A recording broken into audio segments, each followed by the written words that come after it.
So Lorentz force is a total force on a charge in a combined field. So in a region of both electric and magnetic fields,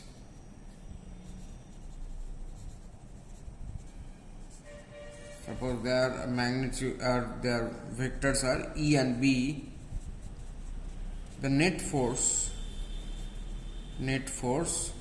which is known as this Lorentz force F is equal to sum of the electric force and the magnetic force.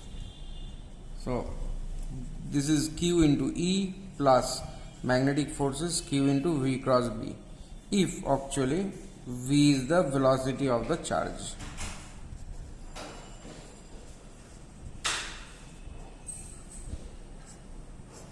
Okay, so now we'll discuss about the force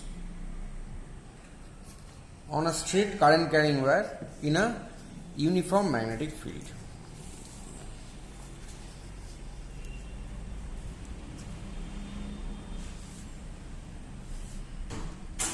See, force on length L of a straight current carrying wire in a uniform magnetic field. Suppose this is the particular length L and there is a magnetic field, say it's this way or maybe down, maybe making some angle or whatever. So, and suppose the direction of the current is this way, I. So on the electrons inside this part, so there are so many electrons inside it, so the drift velocity is this way, Vd. It is opposite to the direction of current. So on each electron, what is the magnetic force, and we will multiply it with the number of electrons contained in this volume. Suppose A is the cross section. Okay. So force on one electron due to the drift velocity, the random velocities won't count, so it's minus E Vd cross B. So what is the total force? So this total force, total number in this volume, number of electrons per unit volume is N, number of electrons divided by unit volume multiplied by volume L into A into this minus sign E Vd cross B.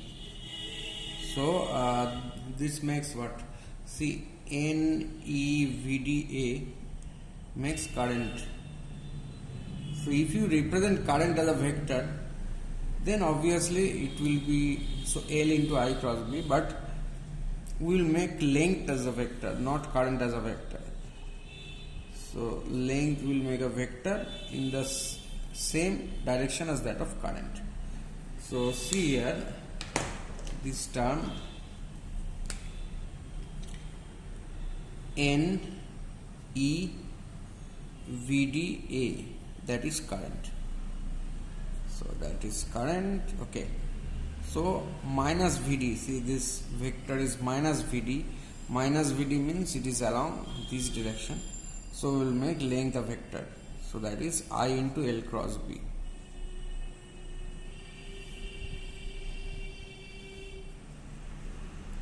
This is the formula for force on length L of a current carrying wire in uniform magnetic field. For non-uniform magnetic field, you have to use integration to calculate the force.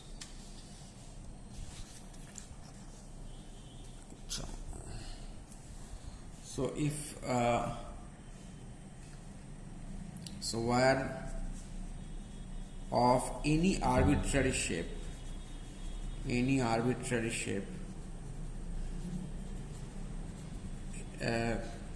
obviously current carrying wire of any arbitrary shape or curve in a uniform magnetic field.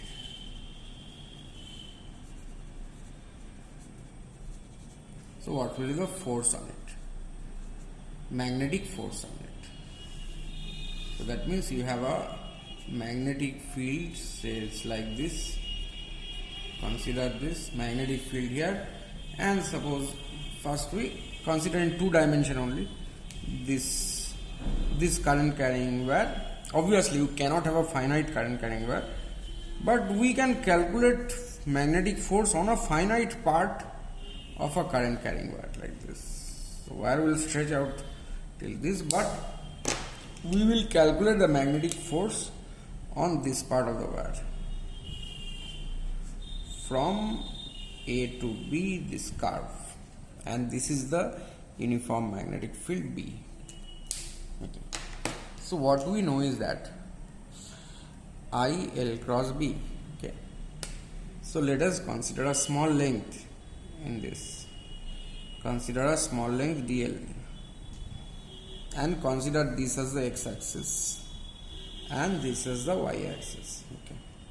So this dl length can be split up into what? Dx and dy. Okay. Now, what is the force on that dx length? So let's take this dx and dy. So this dl length along the tangent to this what? Dx and dy. Force on the part dl is how much? I dl cross b, right?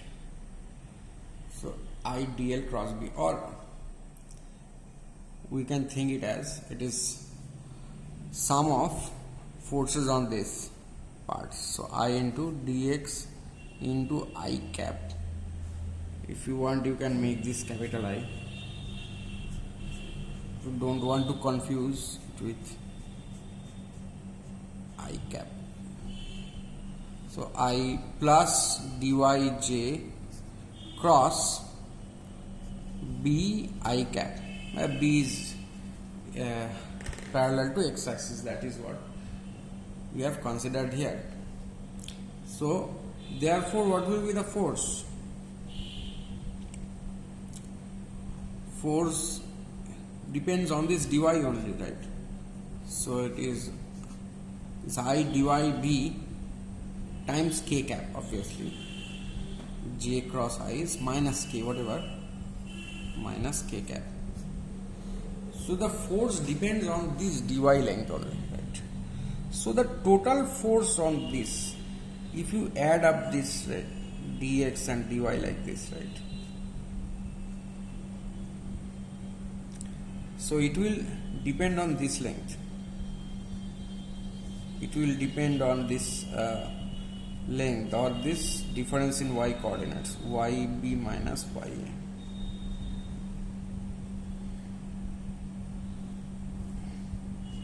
So the force on the wire on the part AB is equal to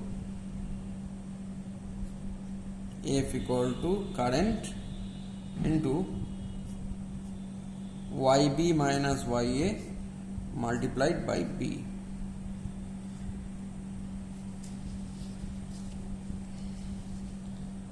Or we can tell it like this. This is the x-axis and the direction of B. So from A to B, you join this. This was a curve. Join it by a line. Name it L A to B. So the force is equal to I L A B cross B. This will serve the purpose fully. So if you have a curved wire like this, curved part, the force on the curved part of this current carrying wire, to find out force, just replace this curved part by a straight path, straight length from A to B. So from this we know that if there is a current carrying loop, so the force on a current carrying loop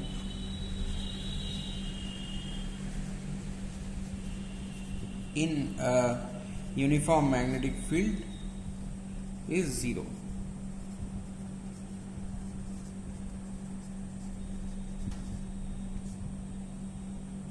So that means in a current carrying, if you have a current carrying loop in a uniform magnetic field, whatever its direction may be, the force on it will be 0.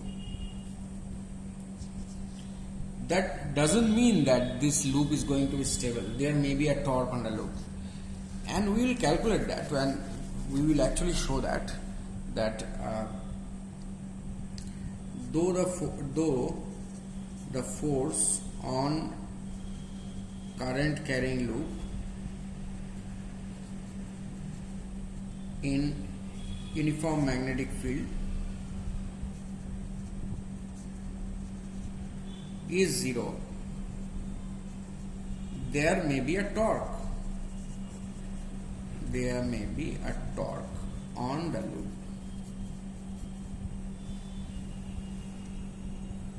Okay. So here the torque, so it's a case of a torque without a net force. So that's a case of a couple. The couple is a case where there is a torque, non-zero torque, but with a zero net force. Now, what will be the torque? We'll write the formula for that, and then we will derive it. Suppose you have a current carrying loop like this.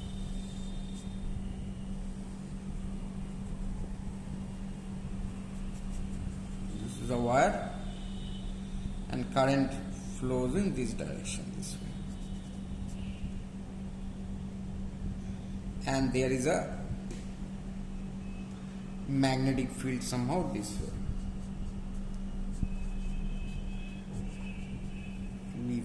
It's throughout uniform magnetic field. It should be parallel.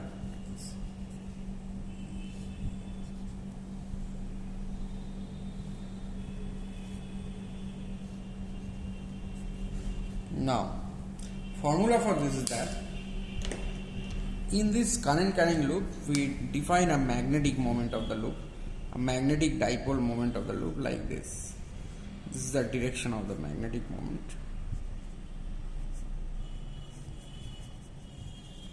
Denote it by M with a vector. So M is equal to I into A, or into number of turns. Right. So I is the current, N is the number of turns in the loop. See, the number of turns should not be so high that this loop becomes a solenoid. A is the area vector of the loop.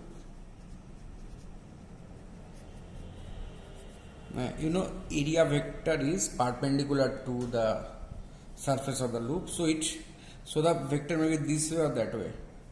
So it is the vector area is determined according to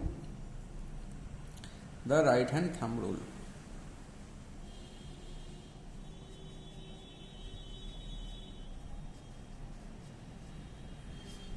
So according to the right hand thumb rule, that means this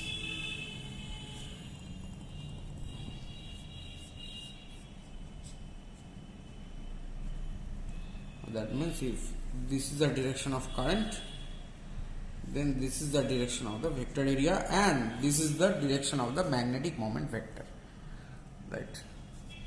So, and next I am going to write the formula of the torque. Formula of the torque, tau equal to M cross B. Just again we will revise. So this is the current carrying loop.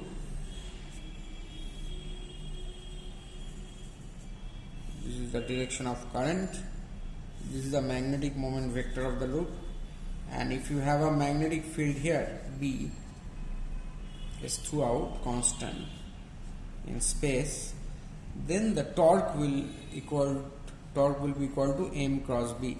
So here, what is the direction of m cross B? If you see, this is m and this is B, so m cross B is this. So the vector torque is this way.